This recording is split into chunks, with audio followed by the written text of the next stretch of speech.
아멘. 좌우로 인사하십시다. 잘 오셨습니다. 사랑하고 축복합니다. 주님 만나고 돌아갑시다.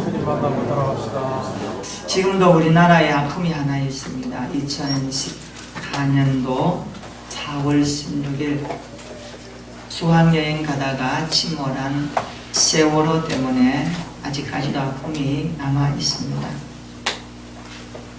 그때 가라앉는 세월호 학생들을 대피시키다가 숨을 거둔 안산단원고 김초원 보사의 아버지 김성묵 씨의 사연이 몇 주 전에 중앙일보에 실어졌습니다. 세월호가 기울기 시작할 때에 5층에 있던 선원들은 탈출하기에 바빴는데 그 김초원 교사는 4층으로 내려간 그는 구명조끼도 입지 아니하고 아이들을 구하다가 그냥 죽었습니다. 이 김 씨는 기간제 교사로 일하는 가운데 딸의 순직을 인정받기 위해서 아버지로서 여기저기에 3년 동안 부단히 애쓰며 고단한 싸움을 벌이고 있다고 합니다. 그가 딸의 명예를 찾아주기 위해서 국회의장도 만나보았고 국회의원에게 하소연도 해보았습니다. 국무총리실 인사혁신처 또 도교육청 등을 집요하게 찾아다녔습니다. 딸을 위한 일이라면 그는 밤낮을 가리지 않고 뛰어다녔습니다. 딸의 명예를 회복하는 것이 아버지가 해줄 수 있는 마지막 일이라고 생각되었기 때문입니다. 아직까지도 그는 힘겨운 싸움을 하고 있습니다. 그런데 그가 인터뷰를 하는 동안 그의 목소리가 좀 이상했습니다. 알고 보니 정상이 아니었습니다. 그의 성대가 없어지고 얼마 전에 인공성대를 넣는 수술을 했기 때문에 얼마나 울었던지 병원에 가니까 의사가 하는 말이 선생님의 성대는 다 녹아 없어져 버렸습니다. 김성묵 씨는 세월호 사건 이후에 하루도 울지 않은 날이 없었다고 합니다. 얼마나 울었으면 성대가 녹아 없어졌어요. 저는 이 대목에서 하나님 앞에 내 자신을 한번 돌아보았습니다. 나는 얼마나 자녀를 위해서 울어보았고 하나님을 위해서 기도의 눈물을 흘려보았다. 가슴 저리도록 성대가 없어질 정도로 딸을 위해서 한 아버지는 지금도 울고 있는 그 모습이 너무 가슴 애틋하게 아팠습니다. 5월 가정의 달입니다. 우리의 가정을 위해서 우는 부모, 하나님의 나라를 위해서 울고 있는 교회가 살게 될 줄로 믿습니다. 오늘 이 시대에 우리가 드리는 예배를 받으시는 하나님은 하나님께서 우리에게 주신 귀한 자녀들이 가정과 세상과 교회에서 멋있게 아름답게 주님의 뜻을 이루어가는 복음의 전사들이 되기를 누구보다도 원하십니다. 우리나라는 자녀에 대한 애틋함이 세계의 둘째 가라고 하면 서러울 정도로 특심한 나라입니다. 부모라면 자녀를 위한 일에는 앞장서고 하나님이 주신 마음이죠. 오늘 가정의 달에 우리의 가정들이 다시 한번 건강한 가정으로 세워주시기를 진심으로 축복합니다. 우리 좌우로 한번 가정을 한번 축복하십시다. 우리의 가정이 건강한 가정이 됩시다. 시작. 여러분 그러한 가정으로 세워지기를 축복합니다. 다윗과 골리앗의 이야기는 성경에 자주 등장하는 내용이고 누구나 알고 있는 내용입니다. 예수 안 믿는 사람들도 다윗과 골리앗 그러면 어느 정도 말할 수 있을 정도로 익숙한 내용입니다. 이스라엘과 블레셋 군대가 엘라 골짜기에 함께 싸움을 하고 있습니다. 서로 대치하고 있습니다. 골짜기를 가운데 놓고 이쪽은 블레셋 군대가 있고 이쪽은 이스라엘 군대가 서로 대치하고 있습니다. 다윗이 엘라 골짜기에 갔을 때에 사울 진지에 들어갔을 그때에 그곳의 분위기는 참으로 아주 험난했습니다. 왜냐하니까 그곳에 온통 압도하고 있는 한 사람이 있었기 때문입니다. 그 사람이 바로 골리앗 장수입니다. 골리앗은 유랑자라는 뜻을 가진 이름입니다. 성경은 그의 인적 사항에 대해서 많이 말씀하고 있지는 않습니다. 골리앗은 가드 출신 블레셋 장군이라는 것을 어느 정도 소개합니다. 가드는 블레셋 5대 도시 가운데 하나였습니다. 이 가드 지역에는 내려오는 역사를 살펴보면 신장이 장대한 아낙 족속들이 함께 살고 있었습니다. 아낙 족속, 가나안 12정탐꾼들이 가서 보았을 때에 그 아낙 자손들의 후손들이 이 가드 지역에 분포되어서 살고 있었습니다. 그래서 학자들이 말하기를 아마 이 골리앗도 가드 후손이 아니겠는가. 왜냐하면 오늘 본문에 보면 그 키가 굉장하기 때문에 그런 것들을 말합니다. 가드 출신으로 풍채가 매우 큰 골리앗이 오랫동안 이스라엘을 괴롭히고 있었습니다. 골리앗의 신체에 대해서 성경은 사무엘상 17장 4절에 이렇게 말씀합니다. 블레셋 사람들의 진영에서 싸움을 도두는 자가 왔는데 그의 이름은 골리앗이요 가드 사람이라 그의 키는 6규빗 한 뼘이요 6규빗 한 뼘이요. 골리앗의 키가 6규빗 한 뼘이다. 그러면 한 규빗이 얼마냐? 고대 측량법에 의하면 한 규빗이 여기서 이 팔꿈치까지 45cm, 한 뼘은 15cm죠. 그러니까 6규빗 한 뼘을 계산하니까 2m 85cm의 키. 대단하죠. 저는 농구를 가끔씩 봅니다만은 미국 NBA 농구 참 유명하죠. 2m 넘는 그구들 덩크슛 때릴 때 참 통쾌합니다. 스릴 넘칩니다.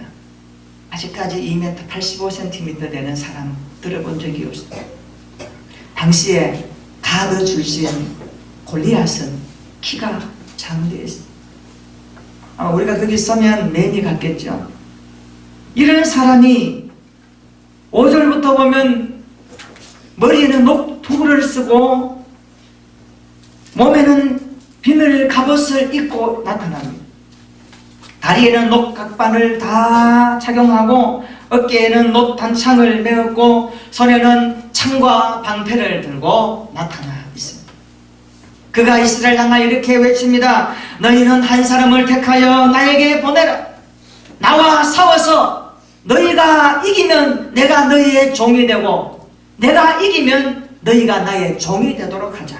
이 고대 전쟁에는 싸움을 도두는 사람이 나타나서 대표자라는 사람이 나와서 1대1로 결투를 합니다. 그래서 이기는 팀이 승자가 되고 지는 팀은 패배자로 끝나는 그러한 전쟁의 모습이 있는 것을 감안할 때 오늘 이스라엘이 그 가드 사람 골리앗이 나타나서 한번 싸우자 할 때에 얼마나 두려웠겠습니까? 11절에 보니까 사울과 온 이스라엘이 골리앗의 소리에 놀라서 크게 두려워했다라고 말해요. 여러분 거의 3m 가까이 되는 그 장대한 거인이 나타나서 소리 지르니까 얼마나 그 계곡이 쩌렁쩌렁 울렸겠습니까? 얼마나 위용이 대단했겠습니까? 16절에 보니까 골리앗은 40일 동안 아침 저녁으로 나타나서 이스라엘을 모독하기 시작합니다. 이스라엘을 조롱하기 시작합니다. 24절 보십시오. 이스라엘의 모든 사람들이 골리앗을 보고 심히 두려워하여 도망했다. 그렇죠? 거기 가서 어느 누군들 싸움하고 싶겠습니까? 그들에게 두려움이 엄습해 왔습니다. 전쟁을 연구하는 학자들이 말합니다. 전쟁은 심리전이다. 그런데 전쟁은 두려움을 극복하면 이길 수 있다. 두려움에 처한 군사들은 아무리 좋은 장비를 가져도 전쟁에 실패한다는 결론을 연구 결과 내놓았습니다. 참으로 일리 있는 이야기입니다. 1597년도 임진왜란이 6년의 전쟁으로 인해서 나라 조선은 얼마나 힘들었는지 모릅니다. 무서운 속도로 일본 왜군이 북상하는 그것을 막아낼 재간이 없습니다. 이때 누명을 쓰고 감옥에 있던 이수진 장군이 삼도수군 통제사로 재임명을 받습니다. 그런데 이순신 장군이 딱 전쟁을 하려고 정비해 보니까 전의를 상실한 병사뿐이고 두려움에 가득 찬 백성들과 12척의 배뿐이었습니다. 또한 그 당시에 일본은 잔인하기로 유명한 도요토미 히데요시의 명령으로 명랑 대첩에 우르지마 장수가 투입됩니다. 아마 명랑해전에서 여러분들이 본 그 사건 그대로입니다. 군사들과 백성들은 점점 두려움에 빠져 있었고 도망가는 사람들이 생겨났습니다. 이들을 데리고 어떻게 전쟁을 합니까? 전쟁하면 패하는 것이 당연하죠. 전의를 상실한 조선 수군들을 보면서 이수진 장군이 시리에 빠집니다. 번민에 휩싸입니다. 거기에다가 마지막 희망이었던 거북선마저 불에 타버리고 이순신은 절규하게 됩니다. 아들 이회는 아버지를 말립니다. 아버지, 이 전쟁 우리가 하면 집니다. 전쟁을 하면 병사들의 사기가 충천해도 이길까 말까 하는데 지금 두려움에 쌓여있는 이 수군들을 이끌고 전쟁하는 것은 패배를 자초하는 일입니다. 아버님, 전쟁을 하지 맙시다. 말고. 그때 이순신 장군이 아들 이회에게 이런 말을 한마디 합니다.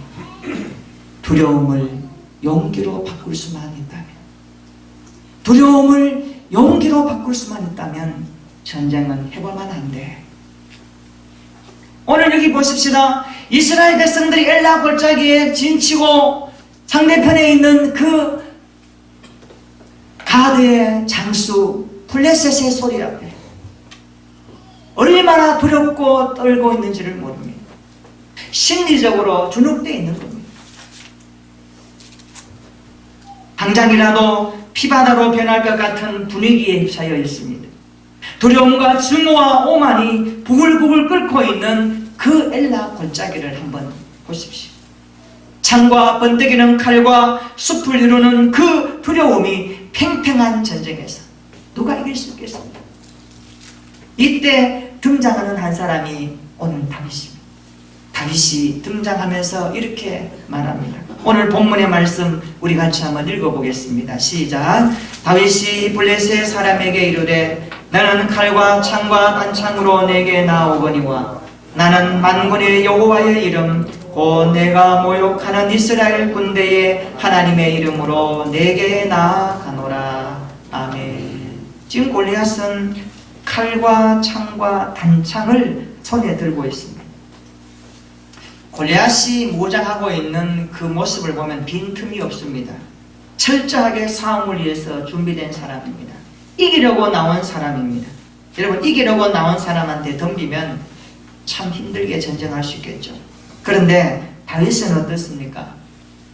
다윗에게 나가기 전에 그가 사울의 군복을 한번 입어보았습니다. 사울도 장수니까 다윗에게 혼자 가면 안 되니까 좀 뭔가 준비해야 되잖아요. 자기의 군복을 입혀보니까 이게 안 맞는 거예요. 불편한 거예요. 칼을 차보았습니다. 투구를 써보았습니다. 한번 휘두르 보았더니 이게 부자연스러워가지고 안 되는 거예요. 안 되겠습니다. 벗어놓고 다윗은 맨몸으로 나갑니다. 막대기 하나 들고 물매 5개 가지고 돌 5개 가지고 물매 가지고 그냥 목동의 모습으로 그 전쟁에 나가는 겁니다. 자, 여기까지를 한번 생각해 봅시다.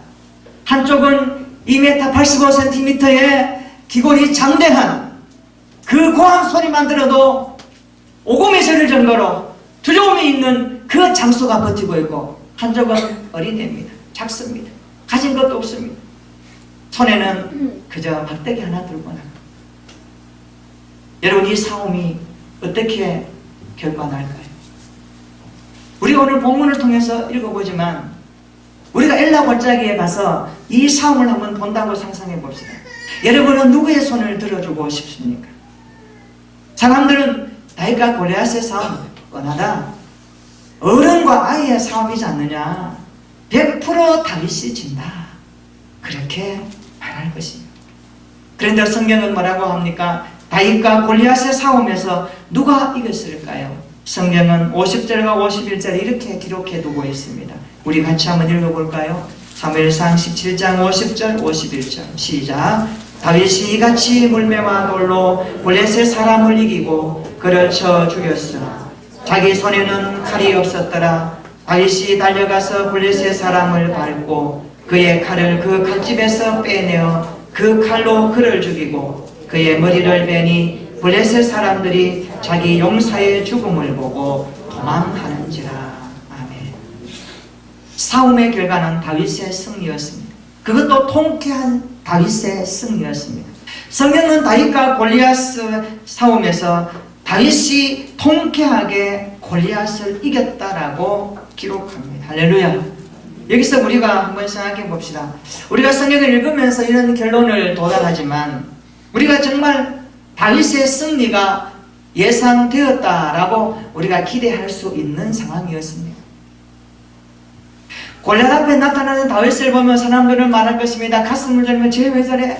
쟤 정신 나간 거 아니야? 아무것도 없이 왜 나가서 저렇게 하는 거지? 가슴 두근거리며 왜 나가서 골리앗에게 당할 수 있을 거라는 그런 생각으로 두려워하면서 걱정하지 않겠습니까?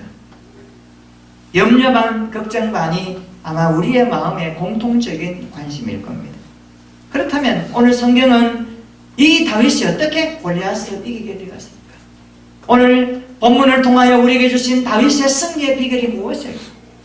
인간적으로 보면, 계산적으로 보면, 현실적으로 보면 다윗이 골리앗을 이길 수 없는 조건입니다. 그럼에도 불구하고 성경은 다윗의 승리를 우리에게 보여줍니다. 오늘 본문은 다윗의 승리의 비결을 이렇게 소개하고 있습니다. 두 가지로 교훈합니다. 첫째로 다윗은 두려움 앞에서도 오직 여호와를 신뢰하면서 나갔던 겁니다. 따라서 합시다. 두려움 앞에서 오직 여호와를 신뢰하라. 여러분, 우리가 살다 보면 두려움이 얼마나 많은지 모릅니다. 다윗은 두려움 앞에서 오직 여호와를 신뢰함으로 승리할 수 있었습니다. 다윗이 신뢰한 여호와는 누구입니까? 오늘 본문에 말합니다. 만군의 여호와 이스라엘 군대의 하나님이라고 말씀합니다. 이것은 여호와 하나님께서 이스라엘 군대의 우두머리가 된다는 말씀입니다. 만군의 여호와는 모든 세력이나 군대, 하늘, 우주, 지상을 관할하는 하나님의 우주적 통치권을 말씀하고 있습니다. 다윗은 전쟁에서 이기는 것이 목적이 아니었습니다. 온 세상 사람들로 하여금 우주를 통치하시는 만군의 여호와를 알게 하여서 그분께 영광을 돌리는 것이 다윗의 목적이었습니다. 다윗은 이 전쟁이 여호와께 속한 전쟁임을 모든 사람들에게 알게 하기를 원했던 것입니다. 다윗은 만군의 여호와께서 대적자들을 물리치기 위하여 이스라엘을 군대로 삼으시고 이스라엘 군대의 하나님이 되셔서 친히 그 전쟁을 지휘하시고 직접 싸우시는 하나님이라는 사실을 고백하고 있는 것입니다. 우리에게 이런 고백이 필요하지 않을까요? 우리가 살다가 보면 자녀들의 인생에 두려움이 엄습할 때에 우리가 무엇을 신뢰해야 되겠습니까? 두려움이 찾아올 때에 누구를 의지해야 되겠습니까? 오직 여호와를 신뢰하는 믿음의 가정 되기를 축복합니다. 여호와를 신뢰할 때에 두려움이 용기로 바뀔 것입니다. 칼과 창과 단창으로 무장한 눈에 보이는 두려움 앞에서도 결코 좌절하지 마시기를, 오직 하나님을 바라보시기를 축복합니다. 오직 구원의 백성들과 함께 하시는 여호와를 신뢰하는 우리 모두가 되기를 축원합니다. 우리가 살다 보면 때로는 권력이 골리앗처럼 보여질 때가 있습니다. 물질의 골리앗이 우리 앞에 떡 서 있을 때가 많습니다. 그래서 그 물질 앞에 내 모든 것들이 무너지는 듯한 상황을 우리가 맞이할 수도 있습니다. 때로는 이기심이, 때로는 교만이 골리앗이 되어 우리 앞에 두려움의 존재로 나타나기도 합니다. 그러나 그때 여러분 그것을 두려워하지 마십시오. 그때 여호와를 향하여서 무릎 꿇고 하나님을 향하여서 기도하며 하나님을 적극적으로 신뢰할 수 있는 여러분의 신앙이 되기를 축원합니다. 우리가 하나님 앞에 승리하는 삶을 살기 위해서는 다윗이 살아왔던 인생을 한번 따라가는 것입니다. 다윗이 어떻게 승리했는가? 다윗은 두려움이 엄습하는 그 앞에서도 결코 하나님을 떠나지 않았습니다. 하나님을 바라보며 하나님을 신뢰하며 여호와를 의뢰하며 만군의 여호와 이스라엘 군대의 하나님을 전적으로 의지하며 살았던 인물이 다윗입니다. 오늘 우리 자녀들에게 다윗 같은 인생이 되라고 말할 때에 우리는 조심해야 됩니다. 너도 다윗 같은 상황이 올 때에 다윗이 믿었던 하나님을 너도 믿고 다윗이 두려움 앞에서도 하나님을 신뢰했듯이 너 인생에 두려움이 올 때마다 하나님을 신뢰하기를 바라는 그 신앙을 심어줄 수 있기를 축원합니다.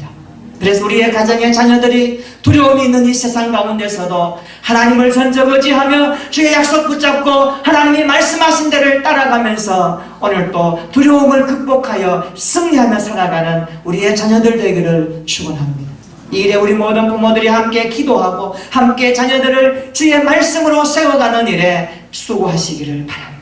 그래서 우리 모두가 함께 두려움 앞에서도 오직 여호와를 신뢰할 때에 승리가 보장된다는 사실을 확신하며 경험하는 우리의 가정들이 되기를 예수님의 이름으로 축원합니다.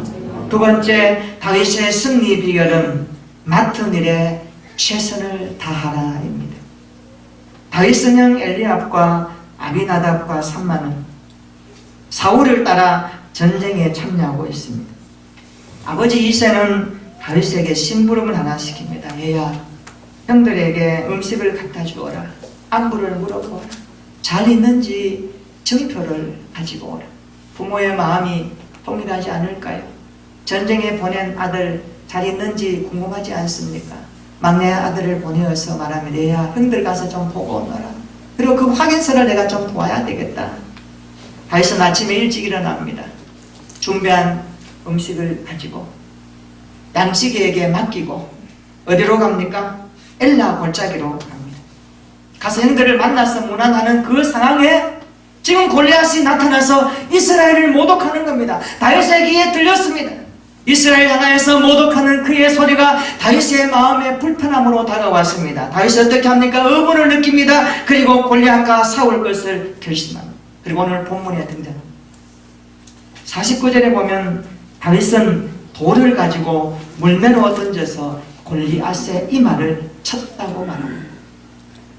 50절을 보십시오. 다윗은 물매와 돌로 골리앗을 이겼다라고 말씀하고 있습니다. 오늘 다윗에게 물매와 돌은 목동 시절 익숙하게 다루었던 물건입니다. 물매는 양가죽으로 만든 투석용 도구였습니다. 물매 한쪽 끝에는 끈이 달려있어서 엄지에 연결하여서 돌을 넣어서 돌리다가 가속도가 붙을 때에 목품을 향하여서 놓으면 그것이 목표물에 명중하는 겁니다. 자, 이거 한번 생각해 봅시다. 여러분께서 물매와 돌을 가지고 연습을 해서 어떤 목표물을 우리가 정확하게 타격한다 할 때에 얼마나 많이 연습해야 될까요? 한 번, 두 번, 100번, 수천 번 해야 되겠죠. 이게 이 다윗의 일상입니다. 그래서 다윗은 양들을 몰다가 양들이 앞에서 이렇게 길이 어긋나면은 이 물매로 돌려가지고 그 양에 떨어뜨리면 양이 놀라가지고 다시 바른 길로 옵니다. 또는 양을 노략하는 야수들이 나타나면 이 물매를 사용하여서 그 야수들을 제거했습니다. 다윗은 목동으로서 양을 지키고 양을 보호하는 일에 최선을 다한 삶을 살았습니다. 여러분 시편 23편 한번 보십시오. 여호와는 나의 목자이시니 내가 부족함이 없도다라는 이 고백이 나오기까지 다윗은 그의 목동 생활에 얼마나 최선의 삶을 다했는지를 우리에게 보여주고 있습니다. 다윗은 양과 함께 했고 양을 위해 최선을 다한 목동이었습니다. 다윗의 물매 실력은 양을 지키고 보호하는 그의 하루하루의 삶에서 나온 최선이었습니다. 그래서 하나님은 다윗의 물매 솜씨를 골리앗을 이기는데 사용하셨던 겁니다. 하나님은 위기의 순간에 다윗의 최선을 사용하신 것입니다. 여러분 하루하루의 최선이 내일의 승리를 가져온다는 사실을 믿으시기를 축원합니다. 우리가 맡은 하루하루의 작은 일들 내일의 승리를 보장하는 준비가 되는 것입니다. 그래서 부모는 부모대로, 자녀는 자녀대로, 사업하는 분은 사업하는 사람대로, 직장인은 직장인대로 여러분에게 주어진 일에 최선을 다해야 됩니다. 최선이 뭘까요? 충성하는 겁니다. 땀을 흘려 수고하는 것입니다. 눈가림으로 하지 말고 마음과 정성을 담아서 하는 것이 최선입니다. 사실 여러분 한번 보십시다. 다윗은 사라졌습니다. 없습니다. 그런데 오고는 시대 가운데 기록된 성경의 인물 가운데 다윗만큼 오늘 우리의 자녀들이 좋아하는 사람 또 어디 있습니까? 다윗은 죽었지만 지금 살아서도 말하는 사람입니다. 다윗은 오늘 또 그의 인생은 온통 살아 있습니다. 지금도 이스라엘의 국기는 다윗의 별이 번쩍이고 있습니다. 우리 인생이, 우리의 자녀들이 이 땅에 살아갈 때에 다윗 같은 삶을 살기를 원한다는 게 뭘까요? 영향력을 끼치며 하나님이 기뻐하는 삶을 통하여 하나님의 영광을 드러내는 것 아니겠습니까? 날마다 승리의 삶을 통하여 하나님이 주신 삶의 자리에서 최선을 다하여 그 일을 감당함으로 그것이 도구화 되어져서 하나님이 결정적인 순간에 사용하시도록 만들어가는 것이 우리의 일상 아니겠습니까? 오늘 우리가 이런 믿음을 가지고 살아갔으면 좋겠습니다. 여러분, 하는 일터 보잘것없는 것 하나도 없습니다. 여러분, 최선을 다하여 그 일에 전심 들어가십시오. 다윗처럼 여러분이 하는 일에 최선을 다하여 충성스럽게 하나님의 복음을 담아낼 수 있기를 진심으로 축원합니다. 그러면 그것이 최선이 되어져서 하나님 앞에 실력이 되어지고 하나님의 뜻을 이루는 승리의 열매로 나타날 것입니다. 어느 날 갑자기 성공은 떨어지는 것이 아닙니다. 어느 날 갑자기 여러분의 삶에 승리가 주어지는 것은 아닙니다. 승리는 한 걸음 한 걸음 우리 앞에 준비하는 겁니다. 우리가 미래를 놓고 자녀들을 놓고 기도하고 교회의 다음 세대를 위해서 기도한다고 할 때에 우리는 정말 하나님 앞에서 최선을 다하여서 아이들을 위해서 기도하는 시간부터 가져야 합니다. 교회를 위해서 눈물을 흘리며 고뇌할 수 있는 신앙의 삶을 영위해야 됩니다. 그것이 승리의 삶을 준비하는 최선의 도구인 것입니다. 여러분의 도구가 하나님의 손에 들려질 때 하나님의 뜻이 이루어지고 승리의 영광이 나타날 줄로 믿습니다. 이것이 다윗을 통해 주시는 오늘의 교훈입니다. 사랑하는 주의 성도들이여, 모든 일에 최선을 다하면서 살아가십시오. 뿐만 아니라 골리앗과 같은 두려움 앞에서도 오직 여호와를 신뢰함으로 하나님의 말씀을 붙드시기를 축복합니다. 그래서 거기에서 주시는 하나님의 승리를 함께 나누며 기뻐함으로 우리 시대에 우리 자녀들이 하나님의 손에서 아름답게 쓰임받는 믿음의 다윗들이 다 되기를 예수님의 이름으로 축원합니다. 오늘 본문의 말씀 우리 같이 한번 믿음을 담아서 읽어보겠습니다. 시작. 다윗이 블레셋 사람에게 이르되 너는 칼과 창과 단창으로 내게 나오거니와 나는 만군의 여호와의 이름 곧 내가 모욕하는 이스라엘 군대의 하나님의 이름으로 내게 나아가노라. 아멘.